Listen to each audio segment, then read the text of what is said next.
Hey, what's up, everybody? Welcome back to the newly named Amplified Action Podcast. I think it's a good name, rolls off the tongue pretty well. I'm Jake. I'm here with Andre again, breaking down another meaty self development topic.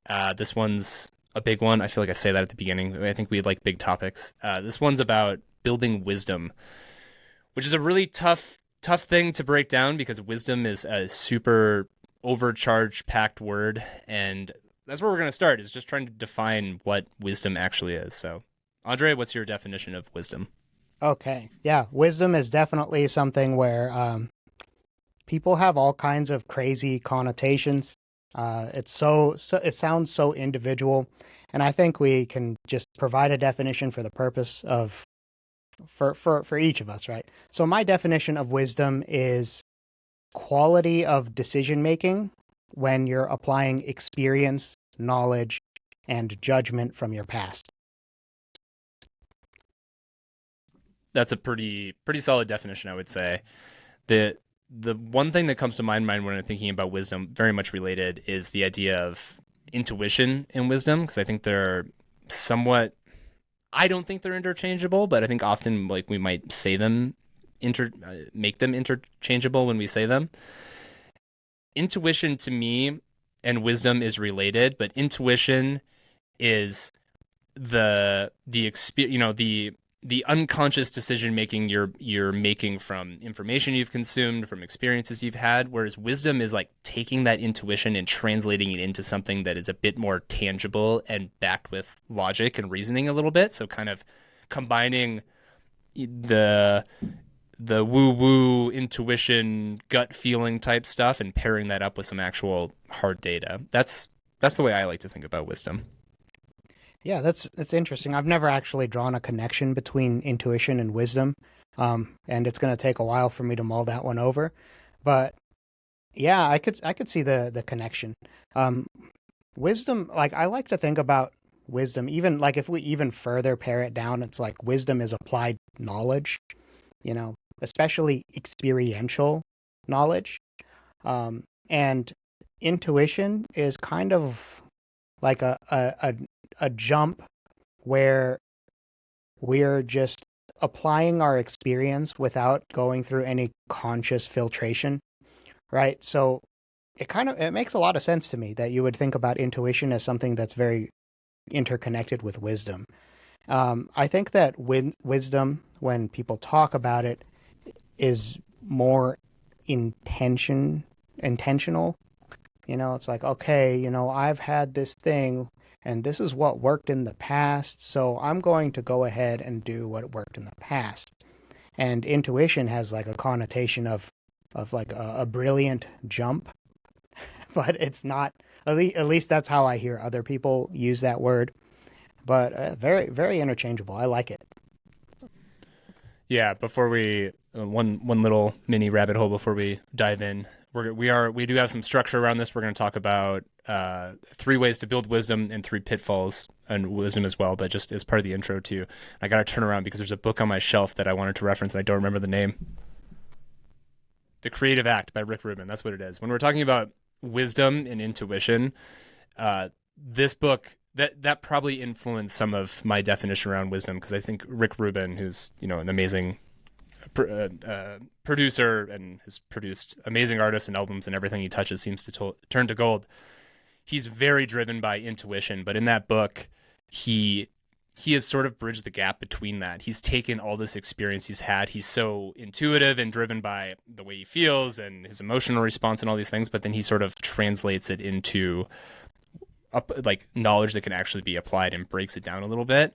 That's combining those two things like really speaks to me. That's where the magic is.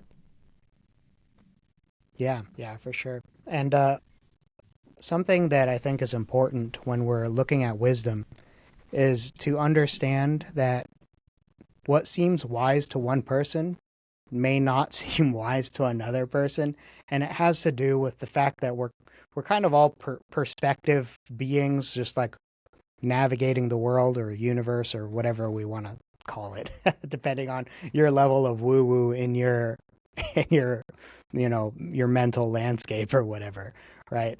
So wisdom is very personal. because it's based upon experience. And someone else's wisdom might not feel wise to you, and your wisdom might not feel wise to someone else. And that's just because we all have a different set of experiences to draw from. So that's a pretty big part of why um, it's tough to apply other people's sources of experience and wisdom to your own, and why blindly following somebody else's advice is probably not the best way that you can live your life. Absolutely. That ties that's perfect segue into the first step to building wisdom that we've noted down here, which is to have a clear goal and have clear success criteria. You have to know what's going to work for you. Just because it works for somebody else doesn't mean it's going to work for you. Different life experiences, different values, different priorities in life. You have to take some ownership of it. And if you don't have that goal you're shooting for, that thing you're measuring against, I mean, how are you? Everything's just going to blend together into one giant blob of information then. Yeah, for sure. We gotta set clear goals and success criteria in order to look at in order to like develop and quantify and categorize everything to end up with something that is wisdom, right? So, since wisdom is so experience oriented, we need to go and we need to make sure that we're actually going out and gathering and testing our experiences, um, adding the piece to the knowledge, like we're talking to other people, we're like learning different things, and then we go out and we gather our data. We go and we put together some experiences, right? So we have to test things from within the context of what we are specifically trying to do for ourselves, and we can't do that based on someone else's framework completely. Right. Wisdom is a personal thing. And I mean, once again, the definition of wisdom is very open ended. But I think we're kind of narrowing it down for us at least, and that maybe true wisdom is personal wisdom. There might be good advice, there might be life experiences people can share, but like actual wisdom, pretty personal to you and your life's situation. Um, all right, let's move on to the second step, which is consume relevant information and use it. This is something that's pretty has been very impactful for me as somebody who I'm obsessed with podcasts, obsessed with audiobooks, books in general, everything, always consuming information, like being an avid consumer and doing that for most of my life and not actually directly applying that knowledge. Like there's different types of information. You can consume information for general understanding, for entertainment, whatever. I'm not saying don't do that. Those are all good things. But in taking tactical information, like a course, here's how to do XYZ, here's a how to article, a how to book, a how to video, whatever it is, something that um, directs you on specific actions to take or gives you specific wisdom related to the thing. Here's my top 3 takeaways from this or whatever it may be. If you don't immediately apply that, it's just useless. Like you're never going to convert information into wisdom if you don't immediately apply it. So consume that information and then put it to work. And it's knowing what information to consume, right? It's like, okay, well, it goes back to the first point too, is having a clear goal, success criteria. Here's what I want. Here's some information that's telling me how to get there. Apply it. That's how you turn it into wisdom. Yeah, for sure. And for people that are like avid consumers, like you said, I'm someone that's somewhat like that, especially with consuming like podcasts and audiobooks. Um, I think that there is a difference between when you're reading to accumulate enough knowledge to um, kind of just get a broader perspective and choose what you're actually going to go out and gather experience, and then purely like, okay, I understand this resonates with me. Now I'm going to start taking actions based off of it. So I have two groups. I have like understand like for example, what I did was an actual example for me was I read Flow by Mihai. I'm not even going to try to Chick context. sent me high. I Chicks. think I There we think I go. have it right. Chick I sent me think. I high. think. Yeah. So like I read that to start to like get context on flow. You usually want to go back to like original works in order to understand things. But then when I wanted to apply all of the stuff, I went with Art of Impossible, right? So like you consume enough to understand where you want to go with the information, and then you just pick a one or two things, right? So pick one or two things, and that's going to be enough for you to like actually go out and gather the wisdom, gather the experience, right? So that's the way I like to have the two buckets. That makes perfect sense. I think that was a really good clarification on your specific example too of reading the foundational works of flow, and then maybe a more modern. I mean, flow. It's been a long time since I read it, but I don't remember how. I'm sure there's practical stuff in there, but it's also very it's researchy driven. It's psychology, and then I haven't read the other one, the art of the impossible or the art of the possible. Art of Impossible. The I'll Art have to of check that one Impossible. out. Yeah. Yeah. I've definitely heard of it.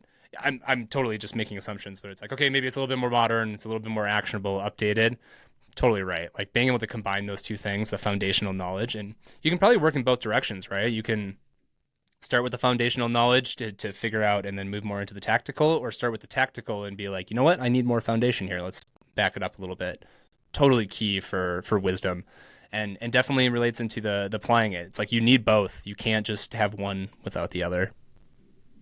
Yeah, for sure. So consume information. Just have a plan for the information, and stick to your plan for the information. I think that that's very important to make sure that we don't just start intaking tons and tons of information and doing nothing, which is a really big trap for most of us. We need to avoid that if we can. So be intentional with whatever you're consuming. So go definitely do that. So the next thing that we have written down is the self-reflecting and translating into wisdom. And I think that's an important piece because you need to be thinking about and tracking whether or not you're actually applying the things. And that kind of ties into the have a bucket for where you're actually going out and gathering relevant experiences based off of whatever information you're consuming. Right. Yeah, reflection. I mean, nothing. Reflection is probably like the final step in every good process that exists, right? Like if you're not taking a step back, taking it in, seeing how things are circling around, creating that internal feedback loop, you're not going to get very far with anything. Yeah, and this one is really open ended too. There's a million ways to reflect, and everybody's going to have what works for them. But there's some foundational things that come to mind for me, which is journaling, writing. Writing is such a powerful tool. Having a set time to sit down and reflect on things. Yeah, I do that like I should probably do it weekly, but I do that once a month and it really helps. It helps me like flow chart my life, which sounds like really like intense, but it's not. You're You're just like, speaking my okay, language. yeah, That's the way I think about life. Yeah. yeah, yeah, flow chart life and make sure that you're headed in the right direction, just in broad strokes to gather like the wisdom that will help you navigate future situations, build resilience, get the things that you want, right? So that self-reflection period is key. Uh, you don't have to journal. I don't really journal too much, but I do flowchart it, which is, I guess, kind of the same thing, but just in a different format. The journaling thing. So I try to do it daily. I do weekly, monthly, and I try to do daily. I don't always nail the daily, but I don't know if it'll work on the camera, but I'll show you to make it easy for me. So I have my phone. If I tap it 3 times, is it going to work? Maybe I have to. It automatically opens up my journaling prompt in Oh, that's cool. Notion. So all I have to do is tap, tap, tap. Except it's asking for my passcode. There it is. Okay. Um, Yeah, and I set that up in Notion where I have a structured journaling, like it's just prompts. I don't have to think about it. And then there's an accessibility setting on iPhone where you can turn taps on. So you just like tap twice or tap 3 times. it'll also it'll accidentally do that in your pocket all the time, but small price to pay for like quick access to to journaling. Yeah, for sure, for sure. Yeah, so yeah, make room for self-reflection so you could find patterns and make sure that you're moving forward in the right direction. It's a super important part of the cycle, so make sure that you do that. So let's transition over to some pitfalls in what happens when we're trying to acquire wisdom. Um, the first pitfall, which we've kind of alluded to, is that other people's wisdom is not the same as your own wisdom. And it's not, the point is not, oh, don't listen to other people. Uh, the point is to think about it in less binary terms. I assign percentages because I'm a game theory kind of guy. So I'll be like, okay, so this person is like 70% similar to me. So I should weight what he says about 70%, you know. And understanding like which things that they talk about apply the most to you really helps you make sure that you're actually picking up things that are important for you. And they're like, I am nothing like Alex Hormozy, but there are things that are in my life that I think about things in the same way as him. So I take little bits and pieces. Oh, that actually applies. That does not. This applies. That does not. And developing that ability for yourself is going to help you actually use other people's wisdom. So don't just take everything that someone cool says as gospel truth unless it's what Jake says. Um, but but but yeah, a little bit of ass kissing anyway. So part of every healthy relationship. Anyway, so yeah, go like don't just take things for one. You assign something to it. Like even if you're wrong, you're going to be closer than just saying 1 to 1 or 0 out of 10. Like assign a number. You gotta actually like figure out how to intentionally process whatever content or experience or whatever. Like it could be like, okay, yeah, I can listen to like my parents who are a few decades older, obviously, and there are certain things that you shouldn't, you can't listen to their advice. They didn't grow up navigating the internet and social media. Like they won't be able to provide good information there. So you ignore that part. But you can listen to them for other things that are more soft skills that show up in real life. Because guess what? They probably have way more experience than you.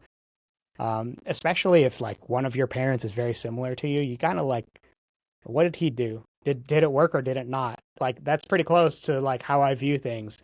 How they process the world and how they chose to navigate it is pretty applicable, you know. So Yeah, love the assigning numbers idea. Like as we're talking here, it's like making me I want to go down like a rabbit hole on I see it as like Venn diagrams, right? Like you can take people, okay, here's people I resonate with, and then like create the Venn diagram of, well, how much overlap do I have with them and like what areas? Like you could be like, okay, here's Hermosi or whatever, and then like here's his like split up his like categories. He's in, you know, business and there's some self development there and like etc. And then be like, here's the categories that overlap with me. Here's our life experiences that overlap. What I ultimately want is like an equation where it's like take 15% of what Hormozy says in this category. Like, of course, we're never going to get there, but that's immediately where my brain goes. I love that idea so much. Signal and noise, right? Like, you have to figure out the signal from the noise, and you can be, you know, half David Goggins, half Dalai Lama. Like that's on the table. You can be both. You don't have to. You can be Dalai Lama to your kids, and you can be David Goggins when you're working out. Like totally able to exist at the same time in your life. I love that. The idea of merging. I just imagined David Goggins wearing the getup of the Dalai Lama. I want to Anyway, see that. That's yeah. That we need to like have a podcast thumbnail of that. That's like such a solid image. We need that we could just ask like an AI art thing. Be like, can you totally. put David Goggins in a Dalai Lama outfit? I think we might have to do that. Yeah, that's funny. Yeah, for sure. So yeah, make sure that you're gathering context. Apply some numbers, like see how close their experiences, values, and goals line up to yours, and then like optimize accordingly, right? Don't jump to conclusions. Think about it in probabilities. Um, Try to think about it as a spectrum instead of binary, which is challenging for all of us because it's very easy to think about things in binary terms, black and white, instead of some kind of shade of gray, which is most of the world is shades of gray. So, yeah, don't be rigid about it. Understand and process your information from other sources accordingly. Right on. All right, I think so. We're going over pitfalls now. I think we're coming close to the second pitfall, which we can call out, which is not jumping to conclusions. And you said it here, which I think was a perfect segue. Is like think about probabilities. You you can't just take what somebody said and assume it's always going to be true, right? Going back to the yeah, you can apply probabilities. You can just go with kind of your gut feeling if you're not into the whole numbers game. Although I think it's useful to do. Um, yeah, I don't know. Thoughts there. Yeah, you can't jump to conclusions. Like and jumping to conclusions is kind of thinking about it in a binary way. And it's like intuition misapplied, you know, like especially when you're trying to look at things from other sources, it you have to be more intentional about it, especially things that would be wisdom from other sources. You have to be much more intentional. You need to go through and you need to decide how aligned you are and act accordingly with the information that they present. Yeah, I can't help but bring up when you jump to conclusions. Reminded me of you remember Office Space? Do you remember the jump to conclusions, Matt? I don't know why. I just had to throw that out there. It's such a good movie. Anytime I can shout out Office Space, I'm gonna do It's a that. good one. So It's a good if you one. haven't watched that, it's worth a watch. Trust me. Anything else there, or should we move on to the last one? Now we move on. I think that that's a we kind of covered it in the first point because we just segued and covered that point. So Yeah, this one's feeling a bit like that too, which is don't be too rigid. There's different levels of wisdom. Keep iterating. Your understanding is going to change. It's going to grow. One piece of wisdom, although we're saying wisdom is relative to you. If I have one piece of wisdom, it's that wisdom isn't static. Like it's always going to change. And the second you get locked into some belief system or rigid ideology on this is how things always go, you're you're reducing the wisdom in your life, in my opinion. I agree. Like you have to be able to listen and categorize information with as little bias as possible at first. And something that I do when I'm learning new information is that I actually just throw all of my personal like I just my I suspend disbelief. That's the word. That's how I'm trying to say it. You suspend your disbelief. You take in the information. You don't apply any of your biases over it. You just take in the information. And then after you've done that, that's when you can kind of categorize it, assign numbers to it if you think the way we do. Don't assign numbers if you don't want to, but kind of think about it in a soft way at least. Like, how much does this apply to me? Is it a lot or is it a little or is it some? Kind of think about it and then process the information after you've done that. Solid. Yeah. Well, yeah. I mean, to kind of recap here, how do you build wisdom? You need a clear goal, clear success criteria. Make sure you know where you're going because that's how you figure anything out. Is you have to measure it against something. Consuming relevant information and using it. Wisdom is not going to come just from information alone. It's going to come from using the information in your own life and self-reflect. So we talked about keeping a journal, but of course there's a bunch of ways to self-reflect. So make sure you're taking the time to consider the information you've consumed, the actions you've taken, and if those actions have actually resulted in the outcomes you're looking for. And then pitfalls, others people wisdom is useful. but it's not always correct. Wisdom is a personal thing. Don't jump to conclusions. We like to assign numbers to help do that. Think about probabilities, and of course, don't be too rigid. Make sure you're growing, iterating, changing over time. That's the way it works. Yeah, Any that's other a thoughts perfect there, or is that that's a coming to an perfect end? wrap up. That's a perfect wrap up. So I'm good with that. We hope you guys enjoyed our discussion, and we're looking forward to seeing you in the next episode. Thanks, everybody. Talk to you later.